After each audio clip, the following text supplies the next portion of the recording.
O Egito Antigo foi uma das mais importantes civilizações da antiguidade. A vida egípcia estava regulada pelas cheias do rio Nilo. Quando as águas voltavam ao leito normal, deixavam o solo recoberto com um limo que fertilizava a terra para a agricultura. Para melhor aproveitá-lo, os egípcios desenvolveram sistemas de medida e escrita baseada nos hieróglifos. Quanto à religião, eram politeístas e no seu panteão cultuavam o deus do sol, Ra e o deus dos vivos, Horus, entre vários outros. História do Antigo Egito. O Egito Antigo foi formado a partir da mistura de diversos povos. A população era dividida em vários clãs, que se organizavam em comunidades chamadas nomos. Estes funcionavam como se fossem pequenos estados independentes. Por volta de 3500 AC, os nomos se uniram formando dois reinos, o Baixo Egito, ao norte e o Alto Egito, ao sul. Posteriormente, em 3200 AC, os dois reinos foram unificados por Menés, rei do Alto Egito, que tornou-se o primeiro faraó, criando a primeira dinastia que deu origem ao Estado egípcio.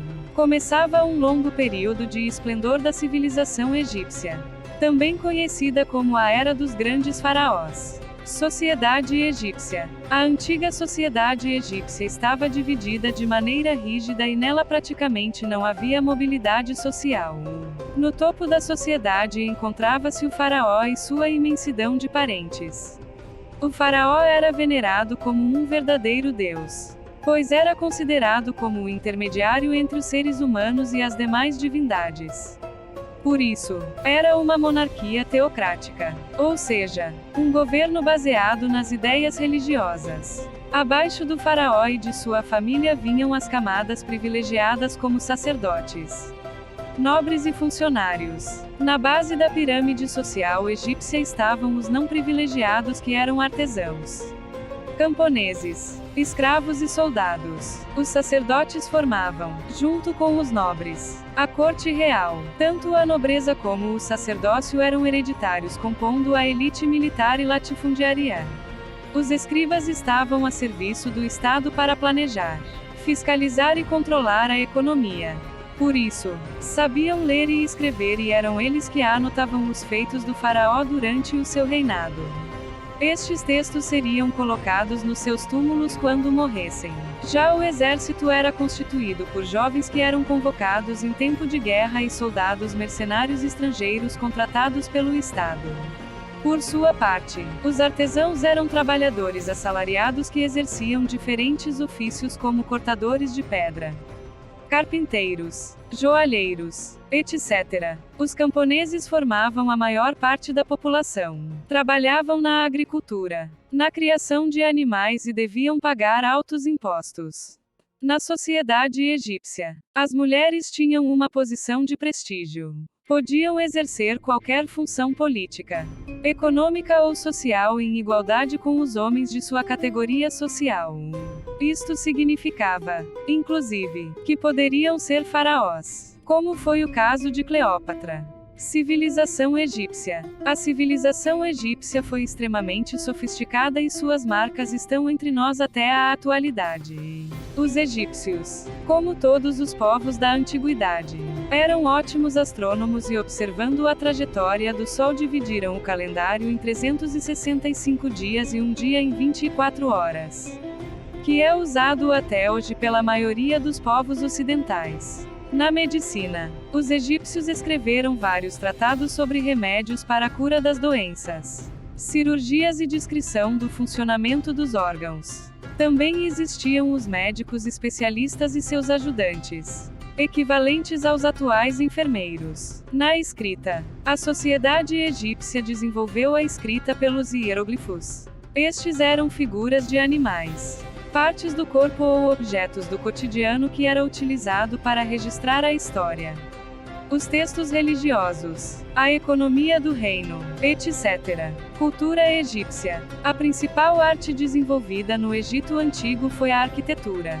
profundamente marcada pela religiosidade. As construções voltaram-se principalmente para a edificação de grandes templos como os de Karnak, Luxor, Abu Simbel e as célebres pirâmides de Gizé, que serviam de túmulos aos faraós, entre as quais se destacam Quéops, Quefren e Miquerinos. A pintura egípcia era muito peculiar, pois representava o corpo de frente, mas a cabeça estava sempre de perfil, caso o retratado estivesse de pé. No entanto, se estivesse sentado, tanto o corpo como a cabeça estariam de perfil. Pintavam-se as paredes dos palácios, templos e especialmente as tumbas destinadas aos faraós. A pintura representava cenas familiares e do cotidiano do reino, como procissões, nascimento e morte, mas também o cultivo e a colheita. Hoje, as pinturas nos permitem reconstruir o dia a dia dos egípcios. A escultura egípcia, de grande porte, retratava as esfinges, criaturas fantásticas, deuses e faraós. Merece atenção as obras de pequeno tamanho como os sarcófagos, de pedra ou madeira, nos quais os artífices procuravam reproduzir as feições do morto, para ajudar a alma a encontrar o corpo.